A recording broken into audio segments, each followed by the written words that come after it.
I was like, I was flying back yesterday. And so I'm still like in half jet lag mode. Oh, where were you flying I was from? actually just in Florida. Oh. Of all the things in small KW world, I'm in YKF flying out. And who's in the waiting room for the bus? It's Corey.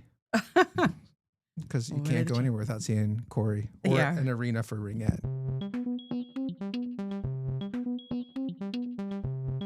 Hello and welcome to another episode of Tech About Town, brought to you by Communitech. I'm Alex Kinsella.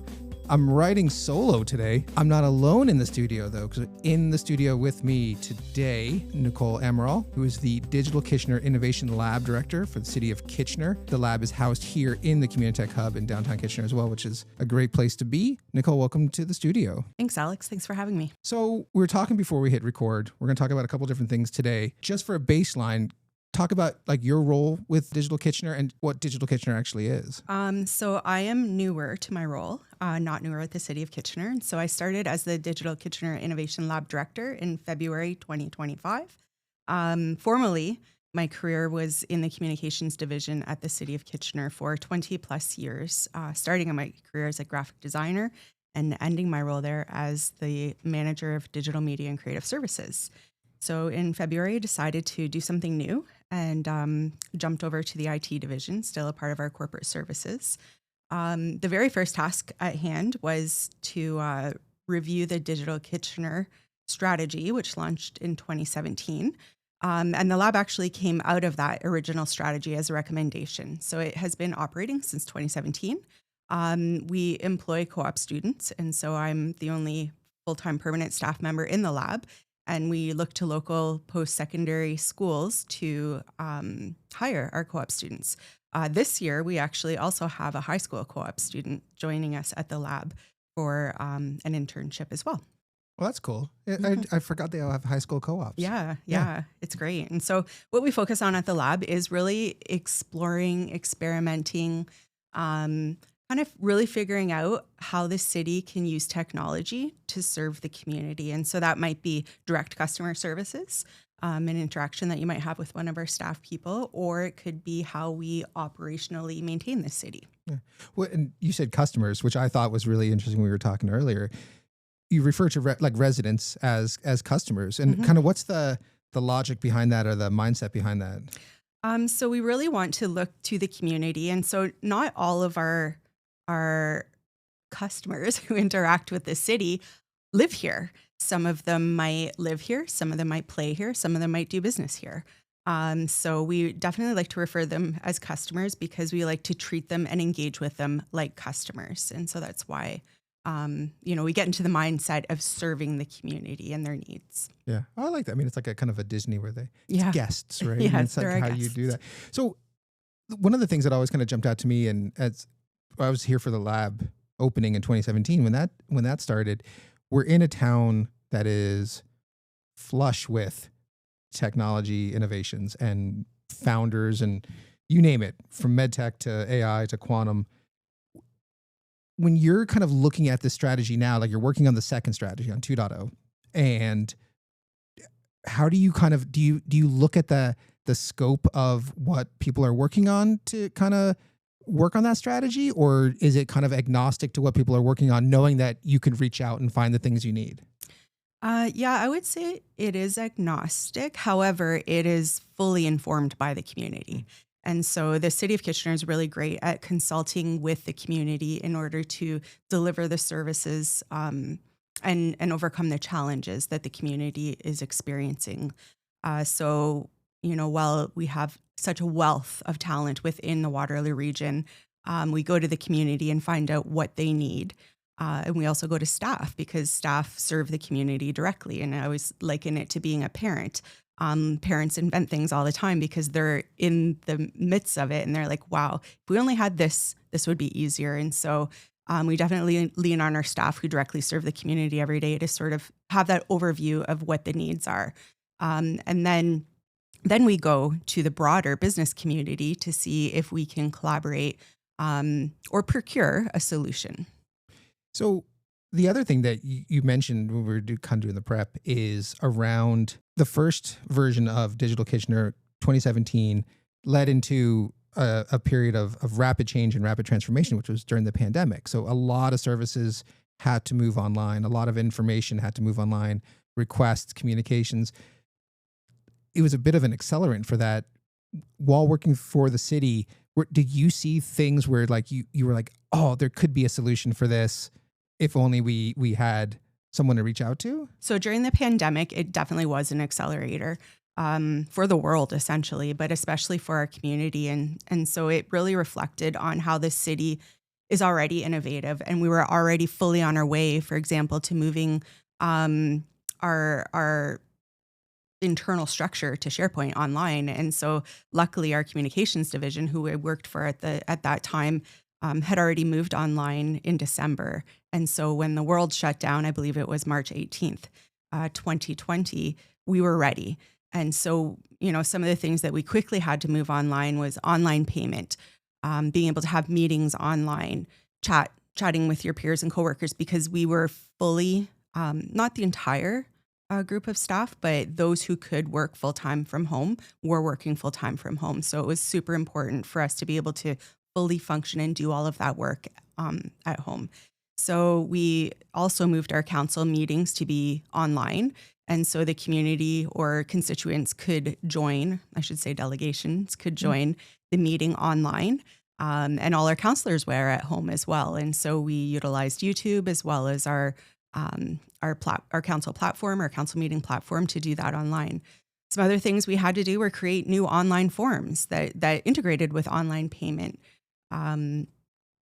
There's a ton of stuff. The lab created a check-in for staff who did have to come in to go to work, so that it was a pre-screening application in order to, determine whether you should come to work or not based on the provincial criteria. And so, the pandemic was difficult, but it accelerated so many things at the City of Kitchener. And we do continue to do hybrid work as well. And so we don't have to travel if we have to go to a meeting. Even at our operations facility, we can have that online as well. Yeah.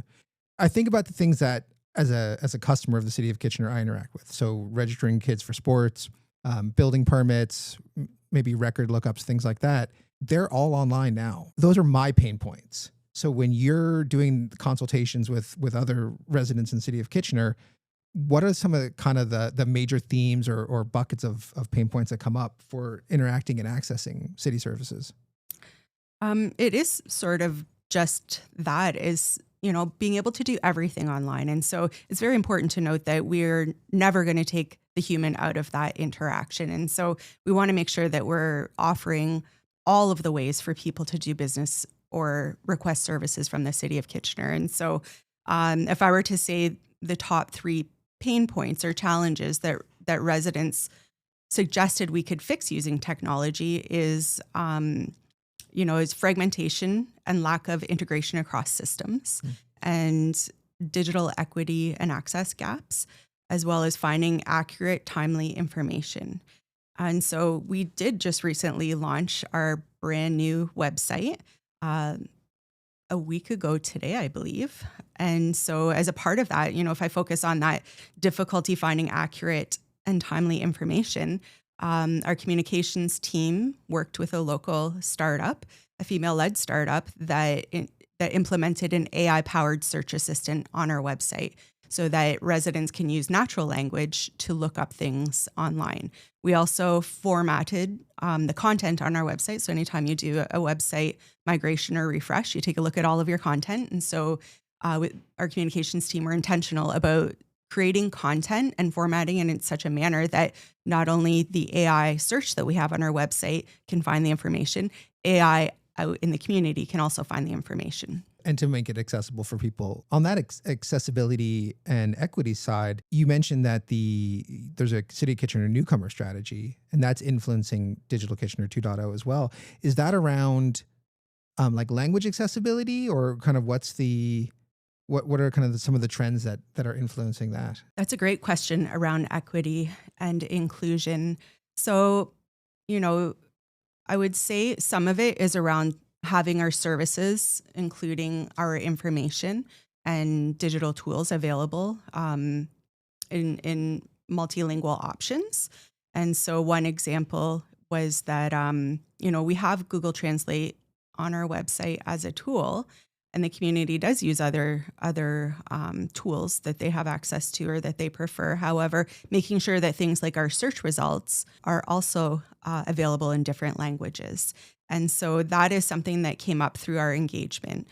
I like to also say that often some of the challenges that diverse groups, such as those who might require a screen reader or another language to read content, aren't necessarily always problems to a certain group. However, they're human problems. And so when we create things like website content or we test things like online tools and services, we make sure that everybody can use them. And so, for example, if I use a screen reader, I'm going to format content on a web page in a certain order so that it's easy for a screen reader to read it, which is also easy for a translation tool to translate it. So it's looking for headings and body copy and bullet points. And therefore, somebody like you or I that don't require those services, it's easy for us to read as well. And so when we're thinking about putting out content, putting out services, we're making sure that we have everybody in mind.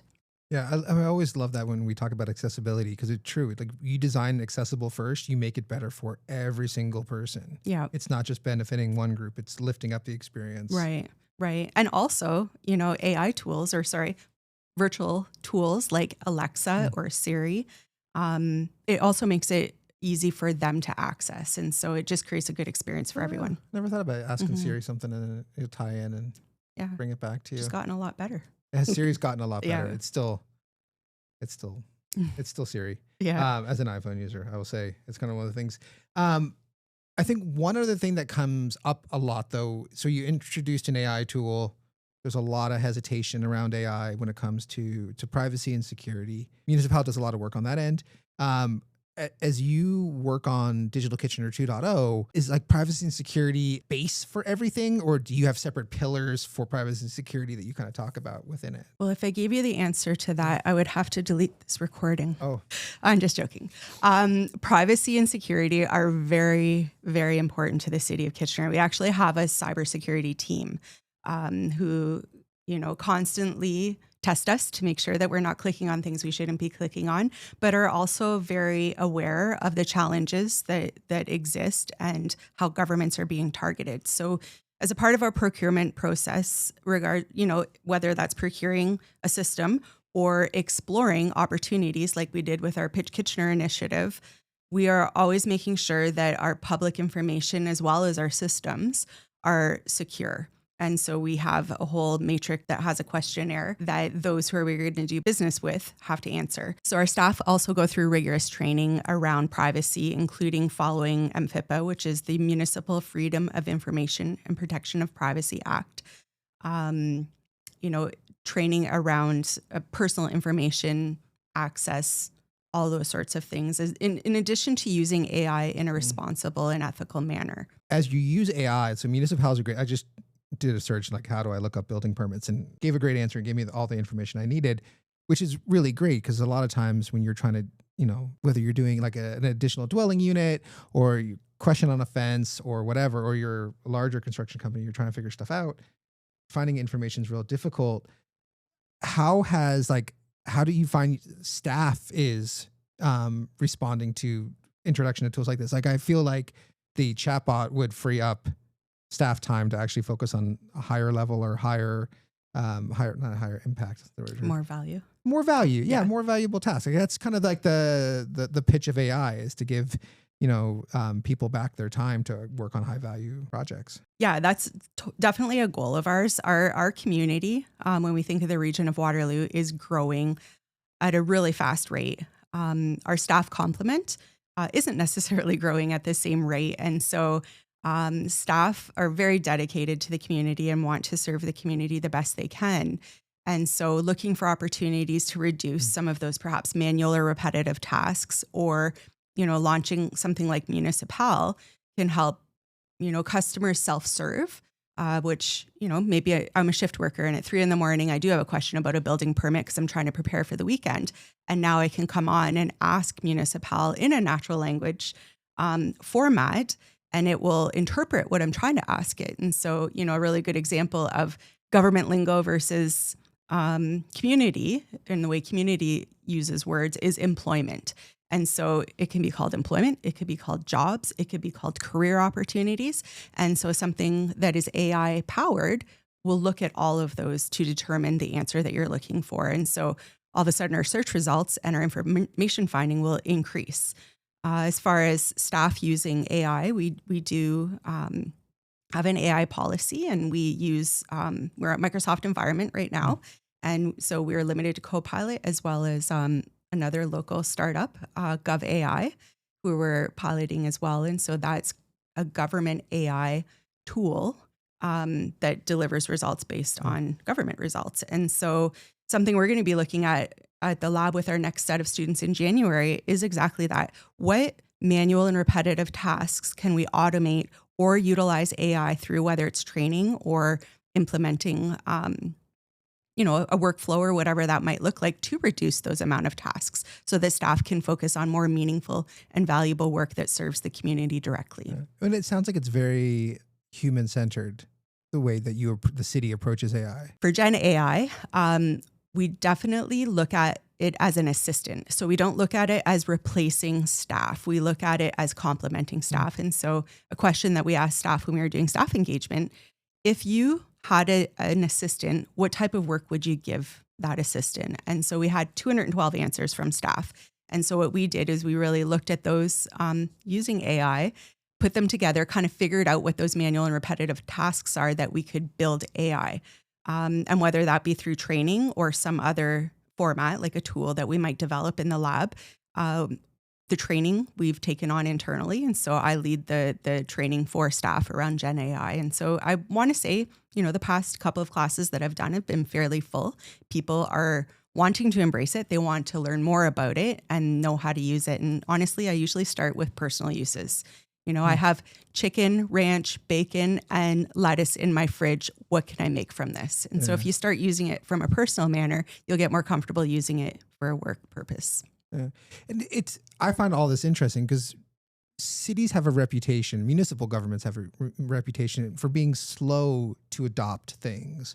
And if I look at what's available today with City of Kitchener from a technology standpoint, there's a lot of things that are pretty advanced or pretty, I don't say pretty advanced, yeah, they're accessible at, using advanced technology, using generative AI, or using, great platforms that are locally made or Canadian made, sometimes other places, but really kind of simplifying how we interact with city services.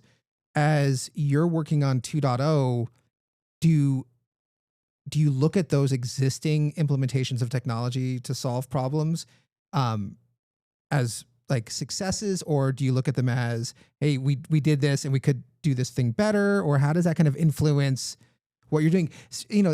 A plan like Digital Kitchen 2.0 is a guiding principle set, right? So great little fact that I'm sure some in the community are aware of, but Kitchener, at the time, Berlin, was the first community in the province to receive hydroelectric power from Niagara Falls. And they officially turned on the lights in 1910. And so when you look back that far, Kitchener has always been an innovative community. Innovation isn't always about tech or digital. Innovation is about, doing things differently, trying something new, experimenting. And so, the city of Kitchener, its staff and council have always embraced innovation and experimentation and trying new things. Do we move a little bit slower? Yes, I do think we move faster than some other communities because of that, want of doing things better for our community. And so when I think of the Digital Kitchener strategy, it is very much a guiding document on how we're going to serve the community using technology. And so looking for efficiencies, looking to create more value for the services, looking to allow people to self-serve wherever and whenever they want.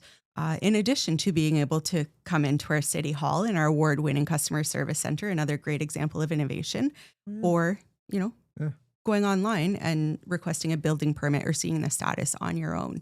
And so again, the community directed the strategy through a consultation, and we will really be meeting the community on where their needs are.